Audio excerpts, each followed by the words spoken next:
ఇంకొక రోజులో దేశవ్యాప్తంగా ఎన్నికల ఫలితాలు రాబోతున్నాయి. ముఖ్యంగా అందరూ కూడా ఏపీ ఫలితాల కోసమే ఎదురు చూస్తున్నటువంటి పరిస్థితి. ఎగ్జిట్ పోల్స్ సమయానికి ఒక అంచనా అనేది వస్తుంది, ఒక క్లారిటీ వస్తుంది, ఏ పార్టీ అధికారంలోకి వస్తుంది అనేది ఒక క్లారిటీ వచ్చే అవకాశం ఉందని చెప్పి అందరూ భావించారు. అయినప్పటికీ ఎగ్జిట్ పోల్స్ కూడా అందరినీ కన్ఫ్యూజ్ చేసినటువంటి పరిస్థితి. కొన్ని సర్వే సంస్థలు వైఎస్ఆర్ కాంగ్రెస్ పార్టీకి అనుకూలంగా ఇస్తే మరికొన్ని సర్వే సంస్థలు కూటమికి అనుకూలంగా ఇవ్వటం జరిగింది. ఇంకా కొన్ని సంస్థలు అయితే మరీ విడ్డూరంగా కూడా రిజల్ట్ ఇవ్వటం జరిగింది. ఇక ఈ అద్భుతాలు అయితే చెప్పుకోలేము. ఈ ఎగ్జిట్ పోల్స్ను కూడా నమ్మే పరిస్థితుల్లో అయితే ప్రజలు లేరు. ఎందుకంటే ప్రజలకు బాగా తెలుసు కదా వాళ్ళు ఏం చేశారనేది. సో ఏ సర్వే సంస్థ కూడా ప్రజల పల్స్ని పట్టుకోలేకపోయినాయి ఈసారి అనేది ఖచ్చితమైనటువంటి వాస్తవం. ఇవన్నీ ఒక ఎత్తు అయితే ఇక పార్టీలు పోస్టల్ బ్యాలెట్ల గురించే ఇంకా కొట్టుకుంటున్నటువంటి పరిస్థితి. మనం గతంలో కూడా మాట్లాడుకోవటం జరిగింది. పోస్టల్ బ్యాలెట్ల మీద గెజిటెడ్ ఆఫీసర్ సీల్ లేకపోయినా సరే చెల్లుబాటు అవుతాయి అని చెప్పి ఈసీ మార్గదర్శకాలు ఇవ్వటం జరిగింది. దాని ప్రకారమే ముందుకు వెళ్ళాలని చెప్పి తేల్చి చెప్పడం జరిగింది.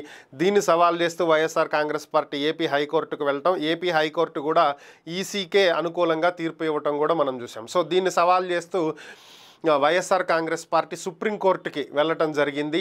సో సుప్రీంకోర్టు కూడా ఈ విషయంలో మేము కలగజేసుకోలేము, ఈసీ నిర్ణయమే తుది నిర్ణయం, సో ఇక్కడ నిబంధనలు సక్రమంగా అమలవుతున్నాయి కాబట్టి దీంట్లో ఎటువంటి చర్యలు ఉండవని చెప్పి తేల్చి చెప్పేసింది. ఇక విషయానికి మనం గతంలో కూడా మనం చెప్పుకోవటం జరిగింది, గెజిటెడ్ ఆఫీసర్ సంతకం ఉండాలి తప్ప సీల్ మ్యాండేటరీ కాదు.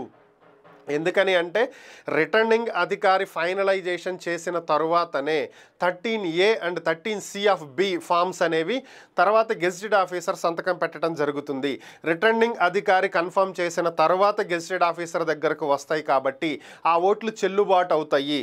దీన్ని ఇష్యూ క్రియేట్ చేసే విధంగా టీడీపీ ఎలక్షన్ కమిషన్ని అడగటం, దీనికి సంబంధించి మీరు మార్గదర్శకాలు ఇవ్వాలి, ఒప్పుకోవాలి, అసలు నిజంగా అడగాల్సిన అవసరమే లేదు.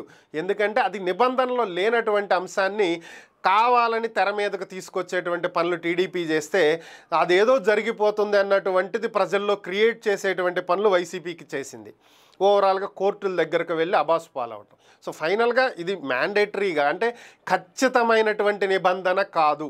స్టాంప్ ఆర్ సీల్ ఏదైనా సరే వేయొచ్చు, వేయకపోవచ్చు, సంతకం ఈజ్ మ్యాండేటరీ, అదైతే చేస్తున్నారు కదా, సో ఇది చెల్లుబాటు అవుతాయి. సో ఇదే సుప్రీంకోర్టు కూడా చెప్పింది. దీని ప్రకారమే రేపు కౌంటింగ్ అనేది జరగబోతుంది.